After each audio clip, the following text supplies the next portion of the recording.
Welcome to Imposter Hour with Liz and Greg. We're here to explore the imposter syndrome that haunts creatives, delving into how it affects their lives and work. Join us as we chat with authors and artists about creativity, self-doubt, featuring imposter characters in their stories, and the occasional imposter who pops up in their day-to-day lives. And today we have the pleasure of welcoming Raúl Palma to the show. Raúl is a second-generation Cuban-American born and raised in Miami. His short story collection, In This World of Ultraviolet Light, won the 2021 Don Belton Prize. His writing has appeared in Alaska Quarterly Review, the Greensboro Review, Hayden's Ferry Review, and elsewhere.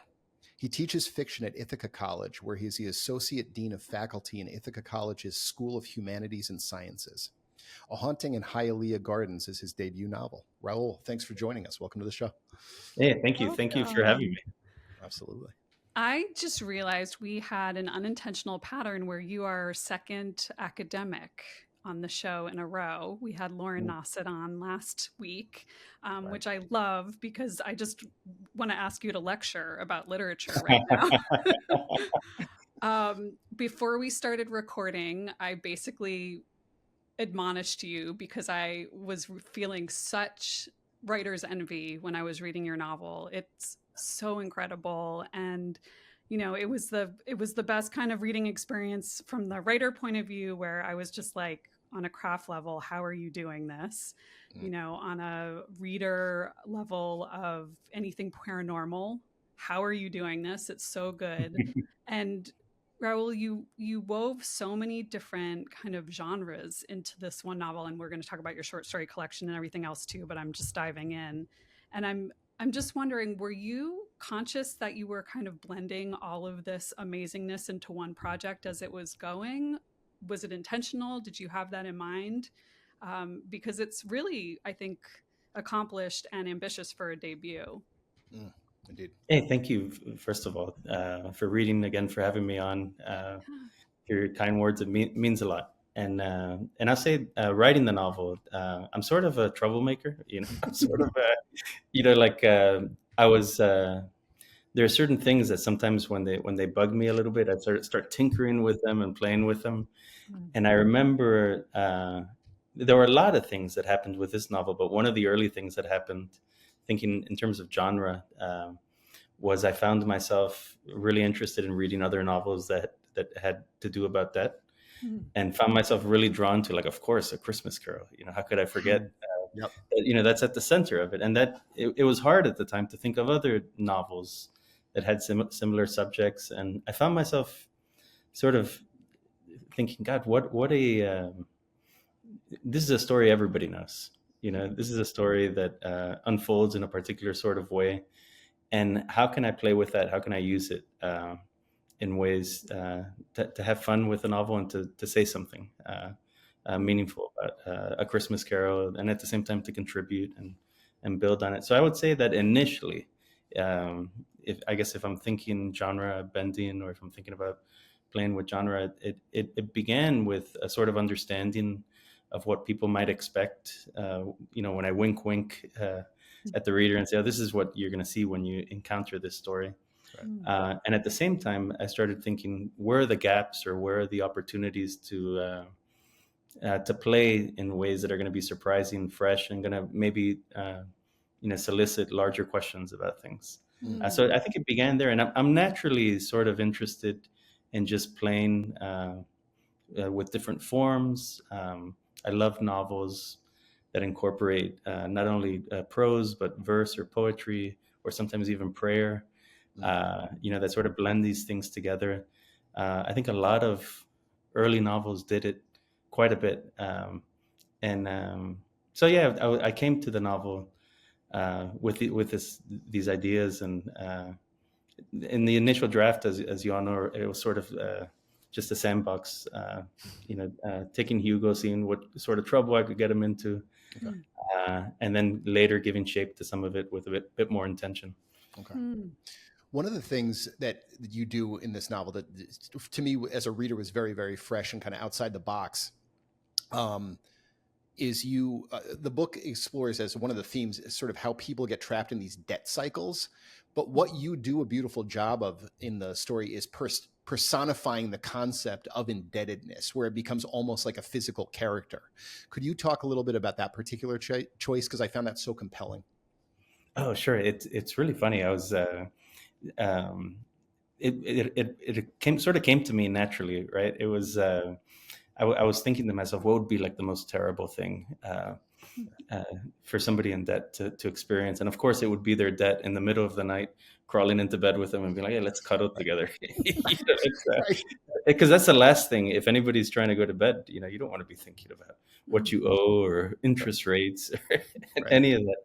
And I remember at the time that I was writing the novel, I thought I'd be out at a restaurant or out at a party somewhere, and I would sort of imagine these little invisible debt bubbles around everybody, just sort of attached onto them like a little demon.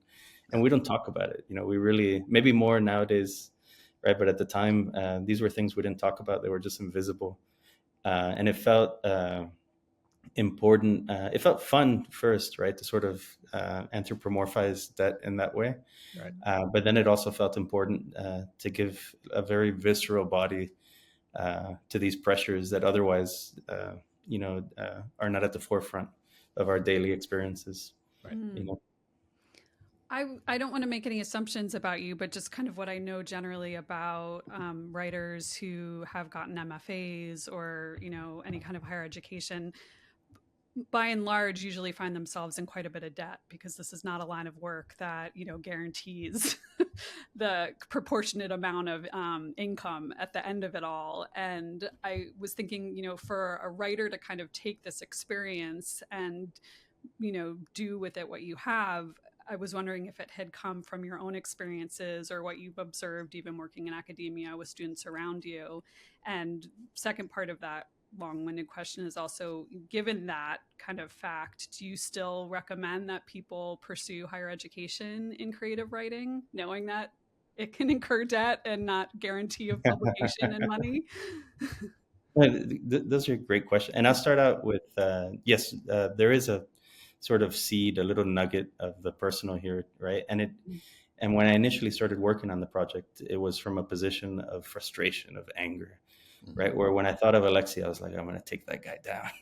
Like this is going to be a vigilante story or something like that, right? I had my early career. I didn't start out in academia, and actually didn't know that I would be pursuing a PhD. My career sort of meandered a little bit. So I did all sorts of things. I worked in luxury retail for a little bit while I was in college. So I worked at Gucci, I worked at Ferragamo, which was like a whole different world, right? And then I graduated from college, and I worked in sales, selling advertising for the real Yellow Pages, right? And I also sold maintenance equipment on farms and manufacturing facilities in Southwest Florida, and sort of was, exploring, wandering, trying to find my track, and arrived at academia almost by an accident. I was just very passionate about creative writing, hadn't found the community, and enrolled in a graduate program and just kept running with it. Had some good mentors that led me to it. But because it's such a meandering path, there was some debt that was incurred. It's a strange, going into grad school. It's strange because you see your friends buying houses around you or starting their families, and it's like, oh, let me finish this poem. Or it's very. My wife was looking at me like, what's going to happen here? Right. And then the flip side of it, right? It's it is. I think it is a shame that higher ed is so expensive, right? It's complicated. I understand it now a little bit more as to why it's so expensive, why it's so complicated. Access to the sorts of communities and programs that I think some grad programs, some creative writing grad programs offers. I mean, those things are fantastic, right? But I do get concerned sometimes that it's sort of an in club, that it takes maybe somebody who could has maybe the privilege, the time, or has taken the risk, to lean into one of those programs to sort of benefit from it. So I think there is a lot to benefit from, and like anything, a lot of caution around overextending and being realistic about what to get out of that program. Mm. So if I were advising somebody now, it would be, don't go to the program to be a writer, right? Mm. But rather get to know the folks in the program, make sure it's a good fit, and really think about early on how you're going to utilize that program in some capacity to help you along your vision. Okay. I I want love to that. just touch back on something you mentioned a couple moments ago about your stint selling advertising for the Yellow Pages. If I understand correctly, that was actually how you got to be familiar with the Hialeah Gardens neighborhood in the book. Is that correct? That's correct. Yeah. What could you talk a little bit about, from a writing perspective, the sort of the importance for you of that kind of geographical sort of specificity and knowledge when you're writing a story like that? It was so important. I'm it's funny because I'm a scholar of Miami, right? So I Yeah. spend a lot of time researching things that pertain to Miami. I teach a course on Miami here at Ithaca College, Oh, wow. Okay. which first year students are always like, I can't believe I'm taking a class about Miami Miami. in the middle of the winter, Right. But what's interesting too is, on top of sort of having that academic perspective, right? I've lived it, in many different ways. One way was through the Yellow Pages, and my territory was North Miami. So I went to a lot of neighborhoods, a lot of cities, I guess, municipalities, Hialeah Gardens, Hialeah, Medley, you name it. And when I would be driving through some of those places, I could look at some of those office buildings and think, I've been in all of them, right? I've gone and knocked, I've harassed an admin in each of those buildings. Right. And what is it? I got to know the people really well. I got to really experience what it's like to get kicked out of a space quite a bit. Like, you shouldn't be here soliciting, right? And I guess in my imagination, when I think about Miami, I'm not really thinking a lot about South Beach. I'm not thinking a lot about maybe some of the touristic spots. I'm thinking about the relationships I had to sort of this constellation of people just scattered throughout this vast swath of the metropolis, and good relationships, complicated ones. Those scenarios, I think they map onto my idea of Miami a lot. So I'm really interested in sort of telling stories off the beaten path. So absolutely, I was fascinated by Hialeah Gardens because it's pretty far from downtown Miami and Miami Beach. And it's right next to Medley, and literally the infrastructure for a long time, the infrastructure that built a lot of the major, sites in Miami was located in those spaces.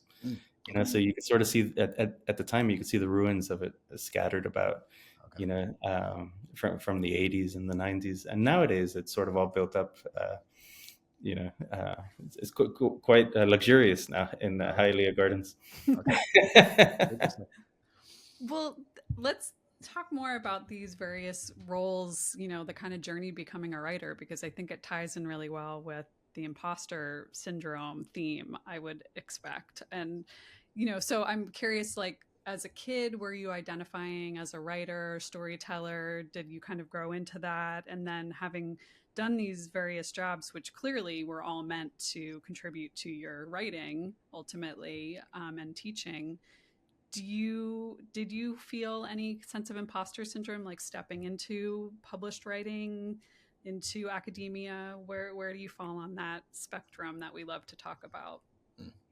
Oh yeah, that's what I love about this theme, imposter syndrome, right? Because across the board, it was in every category. I was an imposter, right? Because I grew up in West Miami, sort of close to Florida International University, right? In a community where I didn't know anybody else that liked reading books. And I didn't know anybody else that liked writing stories, and I'd never met a published author. That felt like a world away. So when my parents would ask me, what do you want to do when you go to college or when you grow up? At first I would say I want to be a philosopher, and they'd be like, absolutely not. Right. And they wanted me to study business and all that, and I found creative writing through that, right? But there was a degree to which early on I remember writing stories, and there are ways in which folks support you early in those spaces, but there was also that flip side to the coin of like, we can't support it too much, right? Because what if he becomes a writer? You know? So I felt very much like it was something that I was passionate about, but was isolated from larger communities. And then similarly in academia, my first, it's funny now because I'm a dean, I'm an academic dean, but and so I'm part of the group that welcomes incoming students to Ithaca College. Yeah. But I remember when I first started at Florida International University, I was one of those students in the crowd, a third row from the front, and there was a dean like myself up there on the stage, talking about how this isn't high school anymore, right? This is college now. And he said, you need to have a plan, right? And he pointed to me and said, what are you going to do? What's your major? And I told him, I don't know. I'm figuring it out. And then he made an example to the whole group. You see, he doesn't even know, right? And I was like, what a jerk, right? So it didn't feel like necessarily like a home, or it didn't feel like I was walking into a place that I belonged necessarily. I was sort of this anomaly, who hadn't figured it out yet. And within higher ed, too, there are a lot of folks who go directly from high school to college to some sort of professor position. And that wasn't my journey at all either.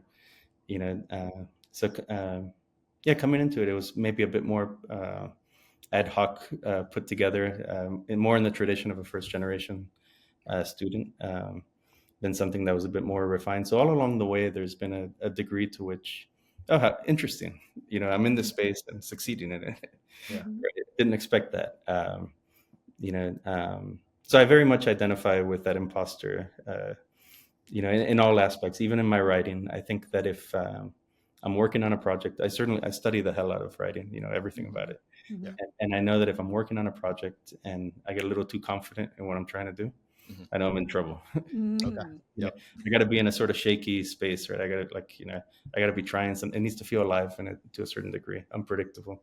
Yeah. Now, in your position now, where you are working in higher education, where you've gone kind of all the way, you've completed the circle in a way, right? You've kind of closed the loop. Is that something that those early lessons from that particular professor who called you out, are you kind of going in now with that kind of headspace? Are you trying to like imbue that kind of knowledge or that sort of like, I don't know, sense of forethought into your students as well? Yeah, absolutely. At all levels, I still teach, which is rare in these positions, but I love the classroom. And then of course I speak to hundreds of students throughout the academic year who are thinking about attending Ithaca College, who are at that critical moment where they're trying to make a choice. Right. And I'm very open with them, not only about my own journey, but really about how they don't have to have it all figured out now, right? And that in fact, there are a lot of interesting things happening nowadays where people, what does it mean to think like a historian, to think like a biologist, and like a writer when you approach a problem? How can these different approaches, and actually I would add, I think nowadays a lot of the problems that cities are contending with, that people are contending with, require people to approach them with many different disciplinary perspectives. There's a degree to which folks were getting siloed into particular disciplines, and there's beauty in that, right? There's something wonderful about that, but I really encourage them to explore their curiosity, right? They can major in English, and they could also be a chemist. They could sort of, right. And interesting things are going to arise from that. So yeah, absolutely. I love that, because also what you were saying earlier about declaring you wanted to be a philosopher, at this young age, it occurred to me that you can be one if you're a writer. You That's have right. the page. You can be, as you said too, a historian, a scientist. It's one of the greatest, I think, aspects, at least in my experience, and it sounds like both of yours too, that we can kind of take the passion and curiosity for all things and learn them and put them onto the stories. And I'm wondering, there's so much I learned from your novel about, some history in Bolivia, colonialization there. I learned quite a bit about Miami, and, a lot of texture and information about the immigrant experience. There is a lot of socioeconomic, um, detail, things that you wove in without being like heavy handed at all. And I love that experience. I love learning about new things. And I'm wondering how much of your material was discovery as you were writing the book? How much was it lived or observed or learned beforehand that you wanted to write about? And what does that look like for you in process? Are you the magpie? All these things are being collected, or do you get into the rabbit hole and then become an expert? A little bit of both. Yeah. Absolutely. It's and I agree. That what's a lot of fun about being a writer is you could sort of move in different ways and lean into different areas of research, and it's fascinating. With a hunting in Hialeah Gardens, there were some elements that were, of course, fully lived. There are things sometimes that happen. They're like, I need to explore that further, right? I need to, I think some of the traffic scenes, in particular, in Miami, I always joke that there isn't enough in fiction of Miami. There isn't enough time spent in traffic. Okay. Yeah. I loved how you referred to it as a conveyor belt in the book. It's great. Thank you. And similarly with the Santeria, with Yoruba traditions, Babalaos, some of that was fully lived, right? Like on my way to elementary school, I remember at the four-way stop, there was always a plastic bag filled with all sorts of artifacts and usually a carcass of some kind. Okay. And my mother would tell me, "Don't touch it, don't touch it." And I was like, "I wasn't going to." Don't worry. And it was sort of around. It was in the border, sort of at the proximity of my life. And sometimes I might visit a friend who had saints right in his living room. I just these statues that the minute you open the door, you have to sort of walk between them. There's no room to get through them, and that was there, sort of in the background of everyday life. It wasn't something that I practiced or did, but it was all around. Yeah. And then there are other elements, like in Bolivia in particular, the sort of these colonial stories, the exploration of that. Those were things that at a certain moment in my life, when I really started reading, got interested in reading a lot more of those stories and that history. Those were things that stuck with me, that I didn't initially intend to do anything with. I remember reading about Potosi and the silver mines and the practices that people would use, the damage, the violence, and also reading how that funded the Industrial Revolution, right? And I remember thinking, there was a sense of injustice that rose up there immediately, especially, understanding the circumstances now. So there was that. I remember reading about a deal early on, and thinking, God, is this for real, right? Like, is this legitimate? And going down that rabbit hole, and learning about the cultural practices and all of that. And that was just there in the background. When I started exploring debt, there were two things that I knew I wanted to do in the novel. One was I'm really interested in stories about Miami that aren't necessarily told from a Cuban-American perspective.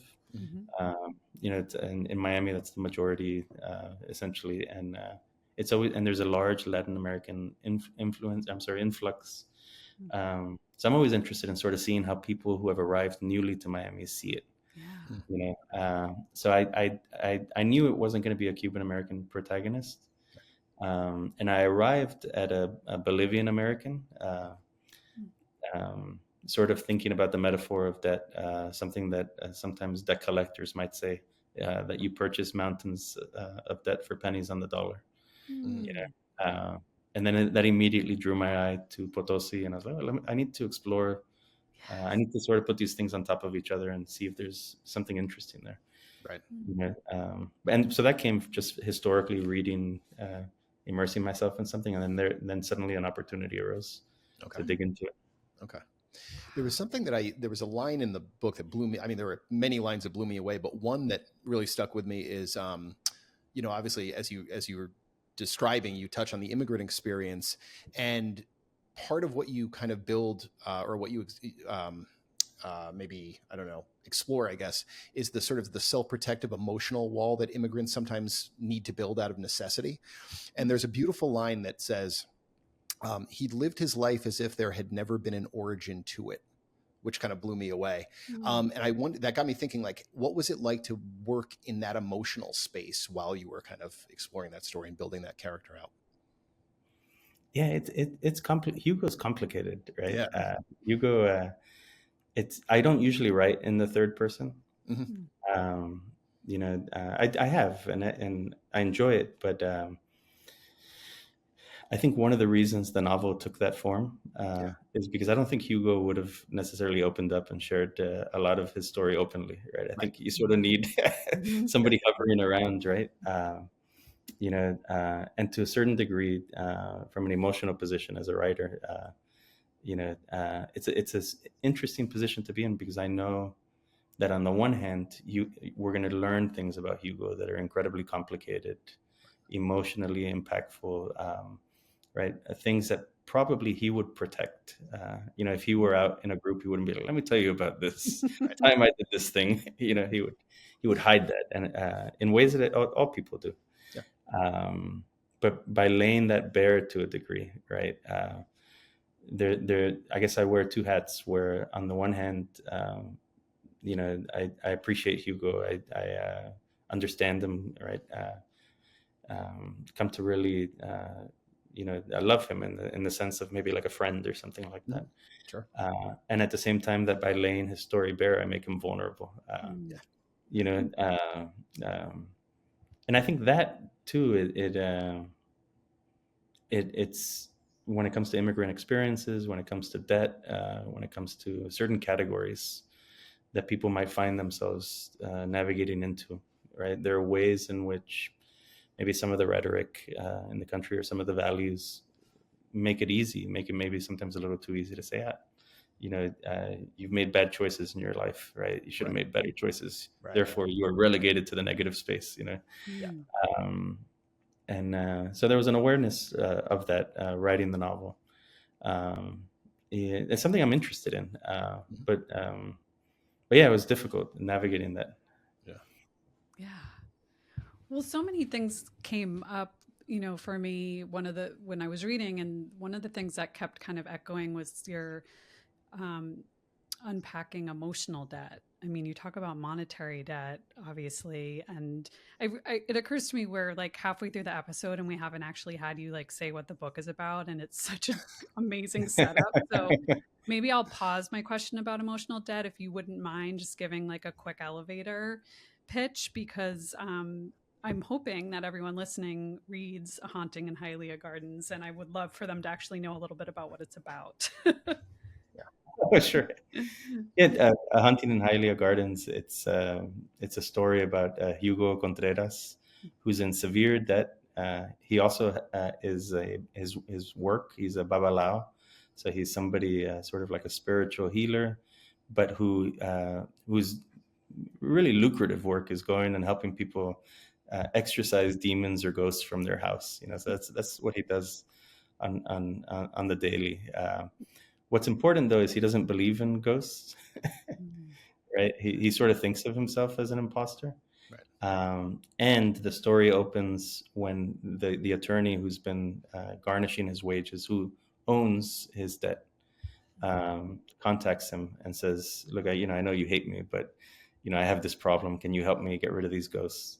And Hugo, and if you do it, I'll forgive all your debt, like it never happened. And Hugo's conflicted, but he agrees, and it sort of goes from there.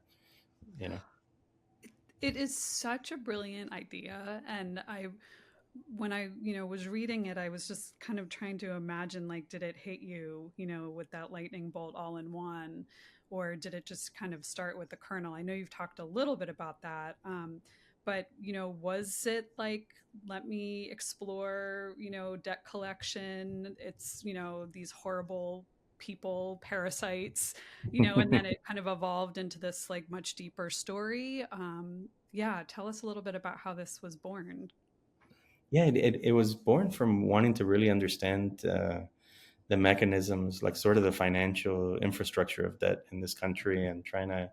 I had heard sort of just casually stories about people with medical debt, as an example, and folks who maybe would buy those entire portfolios just to forgive them, right? Mm. So I went down this rabbit hole, and then there's like a whole game to it, right? Like there are people in debt who get hounded by debt collectors, and there are certain rules of engagement. Mm. Like don't pick up the phone if it's been past a certain amount of time. If not, it restarts the clock on when your debt can be wiped clean. Mm. And there were all these policies in place that initially I was like, I need to expose this. I need to describe it, critique it, and that's where I began. And as you alluded to, in the process, I realized I didn't really. I realized that I was thinking about debt in very specific ways, and there was something that felt cheap about it. Mm. Um, and I went down a rabbit hole, and one of those rabbit holes where I just started reading a lot about debt, and Mm. specifically about poverty, right, and how that wasn't it wasn't always a negative category. There are times historically, particularly through the church and things like that, where it was seen as the highest of values, right? Mm. And that was interesting to me because that was hard to square away. How could somebody think of poverty in a positive way, right? Mhm. Given our moment in time. Um, so the more I thought about it, I actually thought about my daughter, and of course she's 11 turning 12, and throughout her life, I've been feeding her, right? I've been driving her to school, driving her to hang out with friends, giving her, my sage dad advice, which I could charge a lot for that, right? And if I were keeping a tally, Yeah. by the time she becomes an adult, I'll be like, here's, the millions of dollars that you owe me, right? And that at the same time, at the very nature of our relationship is one in which I'm not going to ask her for anything. I don't expect her to ask or to want to repay me or anything like that. Right? We just owe something to one another. It's what makes the bond between us true, real. I think in societies, um, the fact that in a community you can walk out into a public space, right, and for the most part, right, not expect to be harmed. Maybe you know things like that we can be together, right, and owe something of our humanity to each other, Mm. right. I thought that was interesting, Yeah. so I wanted to dig into that a lot more, and then I couldn't help but see these two things as related, but of course very different. Whereas the debts of the debt collector and all of that, that's where our financial systems are really, I would say, appropriating and claiming something, sort of capitalizing off something that's very human, but alienating it from our regular interactions with one another. If I Mm. go borrow sugar from my neighbor, I'm going to go return some sugar the next day. Like that's straightforward. But when you've got all these institutions and all these bodies that distort that relationship, where it's not clear where's going, what's going where, or what's in fact happening. Mhm. Um, I think we naturally arrive at something that's a bit more uh, like what we experience, I think, today Yeah. with that. Yeah.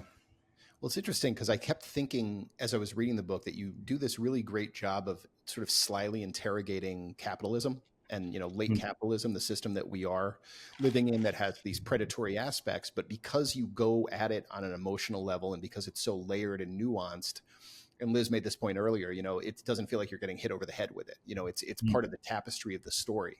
And I wanted to ask you about another aspect that I think you did well, very similarly to that, is that you have this literal haunting, which is, of course, in the title of the book itself. But in addition to that, you also have these more figurative hauntings that kind of plague the characters throughout, right?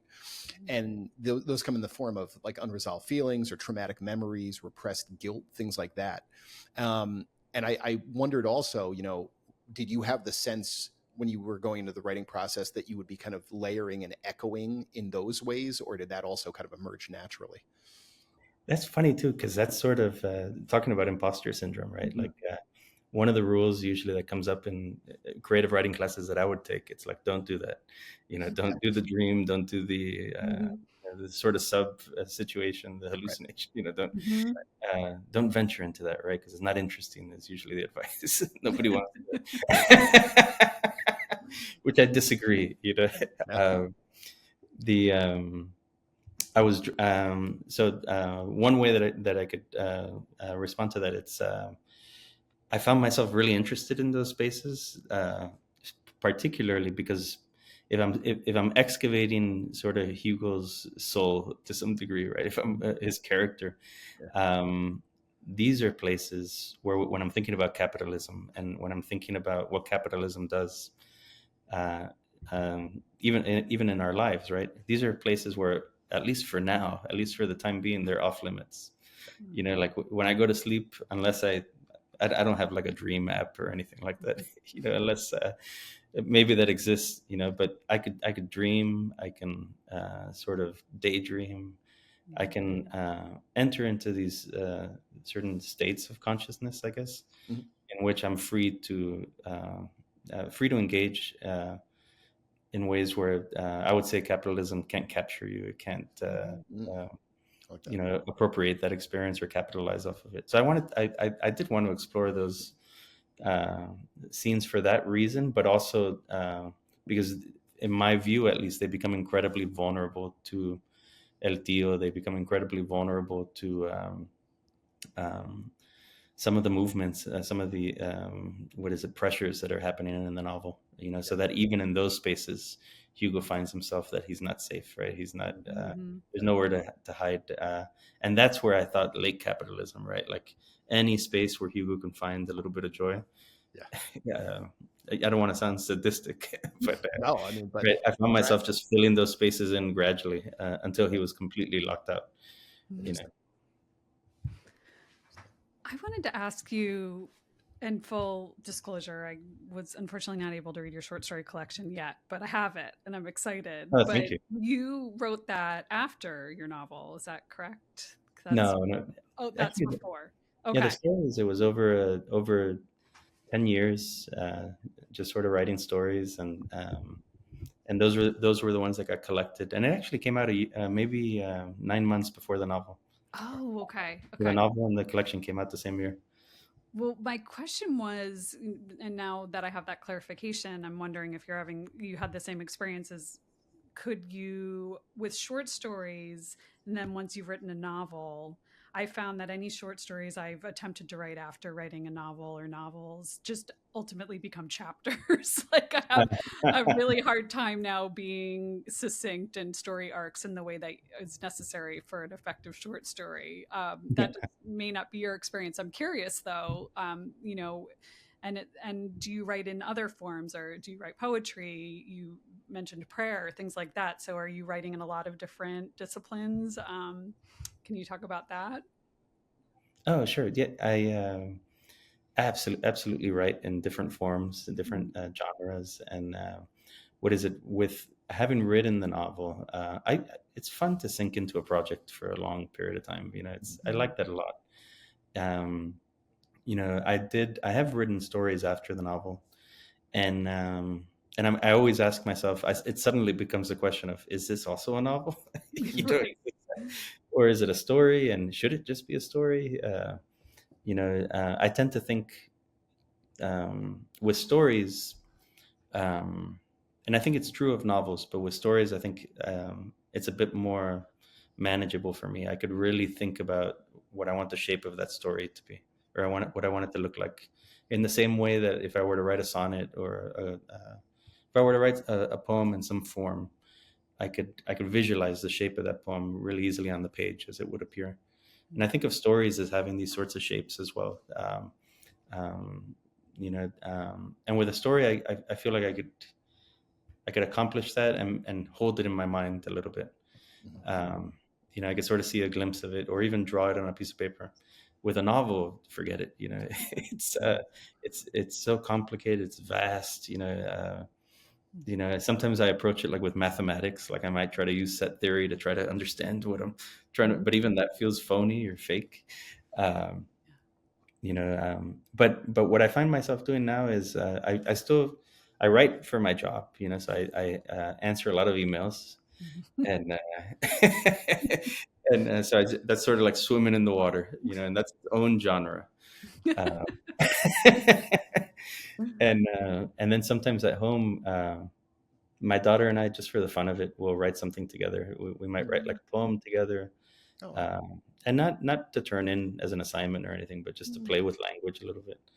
Or we might work on a comic book or something together, and that's a lot of fun. I guess I'm open to. I love seeing what a form can offer, an expression. You've alluded now in the conversation a couple of times to sort of trying to maintain a playfulness and that sort of attitude and that looseness around your writing, which I love. Do you find when you're going into a novel, or if you're looking toward publishing in some way, right? Do you have to consciously push back at all against this sort of concept of this being a product versus just like play, or are you able to kind of like, will it flow kind of in a similar way, regardless of sort of the expectations of the piece? Yeah, now, especially after publishing this novel, I'm much more aware of audience. I think I have a much better. I mean, I was aware of it in the sense of, when I read books like it, I sort of can make sense of the audience, right? Okay. But now I've met readers, I've encountered readers, I've engaged with readers, so I think I've got a much stronger view of the audience, and I do think that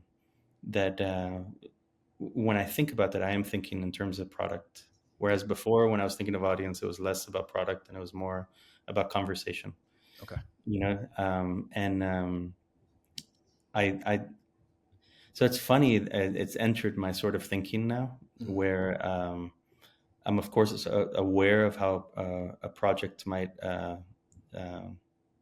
appear as a product, or it might not appear, but sort of how it could be read as how it will be read as a product. And at the same time, that maybe I have ambitions that I see might maybe disagree with the packaging, Yep, sure. And so I find myself now really negotiating that and thinking about it carefully, and it does inform. It doesn't. I'm still playful. It's my North Star. Yeah, good. That, and usually if I share something with my mother, I wait to see how she reacts, and if she tells me, I don't know about this one, Raul, I'm like, I hit gold. This is where I need to be. Okay. That is a perfect segue into a question I wanted to make sure I asked about your readers, because I always read acknowledgments, and I noticed in your acknowledgments you thanked your wife for reading every draft of your novel, which is pretty remarkable from my perspective. I actually don't have my husband read really anything until it's like about to be published. Not because I don't respect his opinion. It's more, I feel incredibly sensitive. In some respects, sometimes I feel like I may be writing for him more than other people. So I want to get it exactly right. I'm curious, from your point of view, is your wife in the arts? Is she a writer? And then when she's reading every draft, do you guys have boundaries? Are there ground rules? Like, how do you keep a happy harmonious. Because if I get so much as a look from someone I love about my writing, it could send me into a spiral. So tell me. Yeah, we have a really good. I think we make a really good team. When I'm drafting, it's particularly when I'm drafting those 3 or 4 months where I'm just trying to push out that whole novel, Mhm. right? I'll share a lot with her, and she reminds me, like, I have a life too. Just I'm not here on standby waiting to read your pages.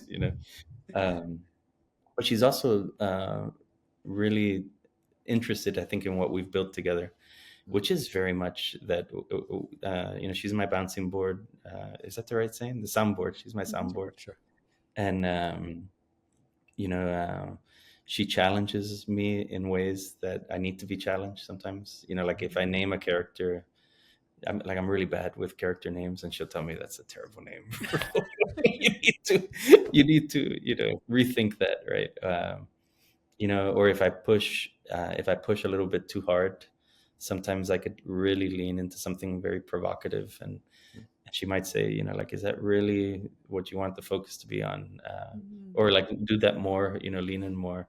And I trust her judgment a lot. When she is reading, and even when she's not, I sort of just exist in this perpetual state of, like, I'm going to cook dinner every night. I'll deal with the dishes, right? Like, I sort of pay my way in just to give her more time. That's sort of the nature of it. There's nothing off limits.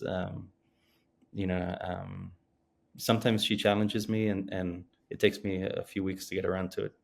And to understand, because I'm too emotionally invested at the moment. But it's been so, and my daughter too, she doesn't necessarily read all the drafts, but sometimes I'll run a particularly complex scene by her, and she'll just flat out tell me, I think that's boring. Here's what I would do. Here's how I would do it. Right. I think having a 11, 12-year-old reader is brilliant. I think that we could get a lot more progress in our writing if we just get, like, the straightforwardness, the attention span. Right. Oh, definitely. Greg, I don't know. We asked you on the air, do you share your writing with Fiona early? Like, where do you guys fall? Because you're two writers living together. So what's the, what do you guys let? The form that usually takes is that oftentimes, because we're usually working on something separate, but at around the same time. So oftentimes, we'll go into our respective offices in the morning, and then when we come together for lunch, one or the other of us will oftentimes be bumping our head against some sort of story, some a plot hole or a character thing or some sort of snag. And it's really great, I found, to be able to bounce it off of someone who has a creative mind but isn't looking so closely at the same piece of work. She's looking at hers and I'm looking at mine. So then when I'm able to I can say, oh well, this character, it's not quite working, or they're not quite hitting, or like this doesn't seem realistic, because she hasn't been staring at the same thing all morning. She can very objectively just say, well, just have them do that. And, 90% of the time it's right, because she just has the objectivity and the distance from it. So that's what I find to usually be really helpful, is just having distance from, thinking in the same way, but not staring at the same piece. That's really helpful. No, I think troubleshooting with our partners or support systems, like, is so good, because, like you said, if you're the forest for the trees, like, you just can't if you've been staring at it. Well, along those lines, actually, speaking of support systems, early readers, things like that, Raul, you are obviously, you're part of a creative academic community as well. Do you find that like that sort of creative support, or those good early readers, or just that sort of community encouragement, in that setting as well? Yeah, the fiction faculty here at Ethereum College, I got so lucky. It's such an amazing group, and we regularly get together. just get some snacks, share work with one another, talk about it, encourage one another. Cool. And it's been awesome seeing each of our journeys sort of so different, but celebrating that together. And then within Ithaca, Ithaca is such a small city, but it's a really vibrant literary community. So there are a lot of writers in town. Yeah. Lots of festivals, and we regularly get together. We should do it a lot more, I would say, but at regular times during the year, usually in May and sometimes in February, we all find ourselves in similar spaces. And and when that happens, it's incredibly special. Yeah. And then also, I'm curious, does your teaching practice, what are you able to kind of like take away from that and bring back to your creative writing practice as well? How does that translate? Oh, it's being in the classroom with students is amazing. Yeah. Because it makes everything, it feels so alive every time. Like if I bring in a story that I've taught 7 or 8 times, I guarantee you that class is going to see something in it I'd never noticed before. Right. Even though I've read it dozens of times. Each new cohort comes through with different passions, engaging in different discourse communities. And, and I find the way the classroom is set up, it is very much like a laboratory. We all are encouraged to share our thinking, to ask questions, to bring things we love to the class and share with each other. And because of that, I think we all walk away. I'm of course the teacher. I'm the one getting paid to the teaching. But but I learn a lot from them all the time, and especially seeing sometimes how they bring in stories that I think I wouldn't have come across otherwise, right? Except within their communities, right? These are things that are surfacing, and really cool. Nice.